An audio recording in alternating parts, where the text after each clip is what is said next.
दिल्ली धमाका केस में फरीदाबाद से एक संदिग्ध अरेस्ट शाम को बरामद की गई और संदिग्ध लाल एक्सपर्ट कार संदिग्ध कार की बरामदगी वाली जगह से गिरफ्तारी।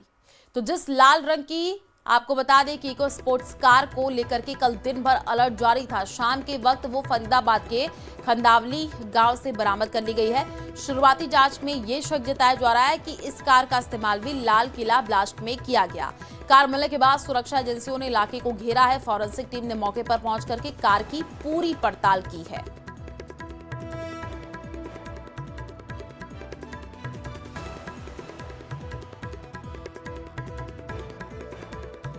तो शाम की बरामद की गई संदिग्ध लाल कलर की जो एक स्पोर्ट कार और संदिग्ध कार की बरामदगी वाली जगह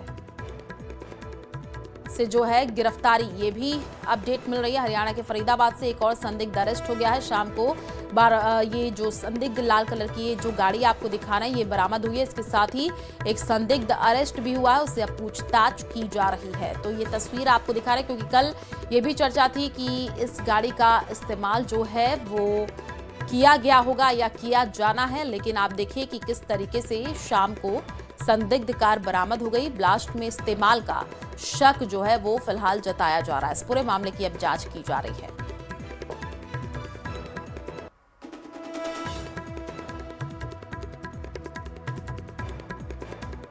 नवंबर को दिल्ली के लाल किले के पास हुए बम ब्लास्ट में i20 कार के साथ दूसरी एक कार की बात बार बार हो रही थी। जिक्र हो रहा था लाल इको स्पोर्ट कार का और उसे ढूंढने के लिए अलर्ट जारी किया गया था। उत्तर प्रदेश, हरियाणा और दिल्ली की जो पुलिस की टीम है लगातार उस कार को ढूंढ रही थी। अलर्ट जारी करा गया था। एक जगह पर वो गाड़ी खड़ी हुई थी और लावारिस स्थिति में उसको यहां से बरामद किया गया है। यहां से ठीक थोड़ी ही दूर पर वो लाल कार जिसकी बार बार बात हो रही थी, जिसका बार बार जिक्र हो रहा था, और उस लाल इको स्पोर्ट कार का नंबर भी आपको बता दें DLCK 0458। और ये माना जा रहा था कि दिल्ली बम ब्लास्ट में जो लोग थे, जो संदिग्ध थे, उन संदिग्धों ने i20 कार के साथ एक दूसरी कार का भी इस्तेमाल किया था। और वो दूसरी कार जो लाल रंग की इको स्पोर्ट कार बताई जा रही थी वो आज यहाँ से बरामद हो गई। और यहाँ से थोड़ी दूर पर ही जब ये लाल कार बरामद हुई उसके बाद तमाम एजेंसीज यहाँ पर पहुंची, चाहे वो CFSL हो या फिर बॉम्ब स्क्वाड हो। लाल रंग की इको स्पोर्ट कार के रजिस्ट्रेशन को चेक किया गया तो उसमें नाम आ रहा था उमर, और जहाँ वो पता जो दिया गया था और वो पते पर जब पुलिस पहुंची तो वो उस पते पर पहुंचने पर यह पाया गया कि वो जो एड्रेस था वो फेक एड्रेस था, यानी कि जो पता दिया गया था वो पता वहां पर पहुंचने के बाद वो नकली निकला था। दिल्ली धमाके के बाद अल फलाह यूनिवर्सिटी जांच एजेंसियां के रडार पर आ गई हैं। फरीदाबाद की अल फलाह यूनिवर्सिटी में एक के बाद जांच एजेंसियां अब वहां पर पहुंच रही हैं। देखिए,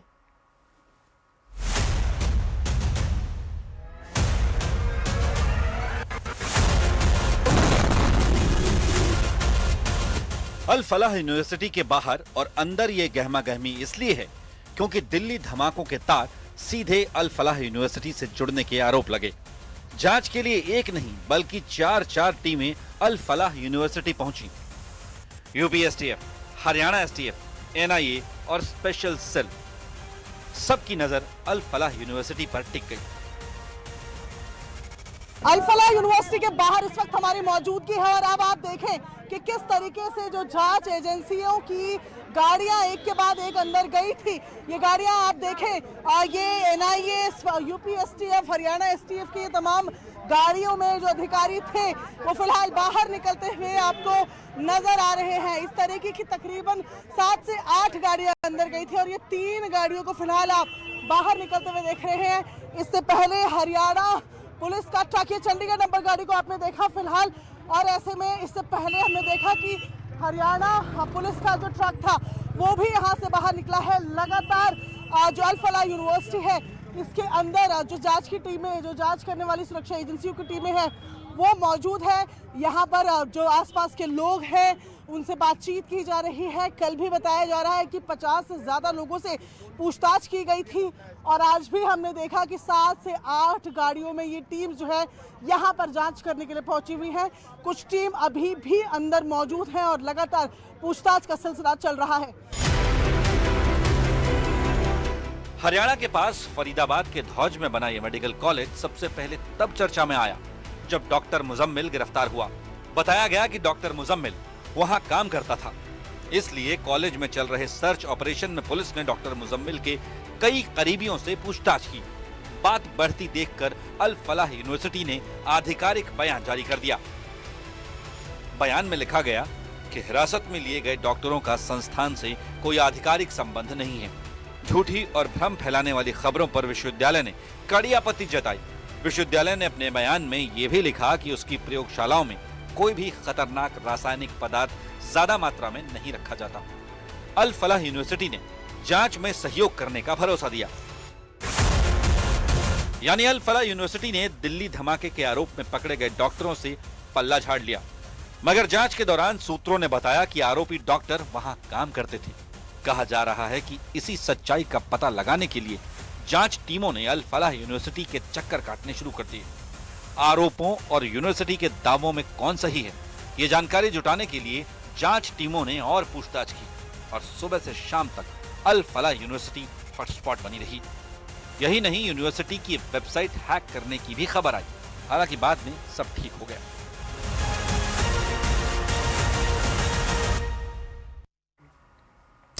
तो गिरफ्तार आतंकियों के मॉड्यूल का टारगेट उत्तर प्रदेश के बड़े धार्मिक स्थल थे। सूत्रों का दावा कि आतंकियों के निशाने पर अयोध्या और वाराणसी थी। अभी तक की जांच में हुए खुलासे के मुताबिक गिरफ्तार डॉक्टर शाहीन ने अयोध्या के स्लीपर मॉड्यूल को एक्टिव कर रखा था, लेकिन इससे पहले एटीएस और पुलिस की रेड में पूरी साजिश बेनकाब हो गई।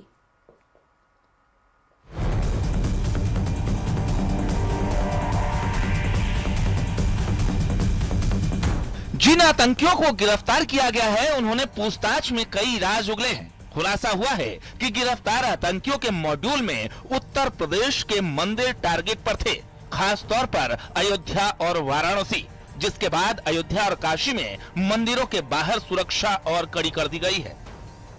दिल्ली में हुए ब्लास्ट के बाद पकड़े गए आरोपियों से इस बात की पुष्टि हुई है कि आतंकियों के रडार पर काशी और अयोध्या था। शायद यही वजह है कि अयोध्या में एक चौकसी और भी बढ़ा दी गई है। अब अयोध्या के जो रामलला के परिसर हो या राम मंदिर जाने वाले मार्ग, उन सभी मार्गों पर बैरियर पर सिक्योरिटी बढ़ा दी गई। इसके साथ ही शोल्डर पर इन बाकायदा एक कैमरा लगा के रखा गया है।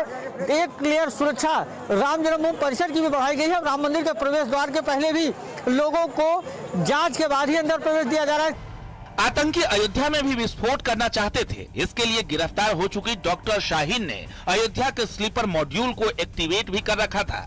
अयोध्या में ये सारे घटनाक्रम को अंजाम तक पहुंचाते उससे पहले ही मॉड्यूल का पर्दाफाश हो गया। एटीएस और पुलिस की रेड और गिरफ्तारियों ने सारा भंडाफोड़ कर दिया। सीसीटीवी कैमरों की संख्या बढ़ाई गई है जो राम मंदिर के प्रवेश द्वार से लेकर के संपूर्ण अयोध्या में है। लगभग 1300 से ज्यादा कैमरे पूरे अयोध्या में सुरक्षा एजेंसियों ने लगाए हैं। इसके अलावा लगभग 40 कैमरे राम मंदिर परिसर के मुख्य द्वार से लेकर विभिन्न जगहों पर लगाए गए हैं। हालांकि इस दरमियान लगभग 10,000 से ज्यादा सीसीटीवी कैमरे रामनगरी में काम कर रहे हैं और इस दरमियान एक कंट्रोल रूम में बैठा हुआ सुरक्षा कर्मी प्रति मिनट हर व्यक्ति की गतिविधियों पर नजर रख रहा है। दरअसल काशी और अयोध्या हिंदुओं का प्रमुख तीर्थ स्थलों में से एक है। यहाँ पर रोजाना लाखों की भीड़ रहती है। यही वजह थी कि आतंकी संगठन यहाँ पर ब्लास्ट करने की योजना बना रहे थे। इसके लिए बाकायदा रेकी तक की गई थी। सूत्रों के मुताबिक लाल किला ब्लास्ट असल में प्लान नहीं था, बल्कि जल्दबाजी में हुआ हादसा था। आतंकियों की हिट लिस्ट में अस्पताल और भीड़ भाड़ वाली जगहें थी। साथ ही अयोध्या का राम मंदिर और काशी विश्वनाथ मंदिर वाले इलाके भी थे। Bureau report, news 18।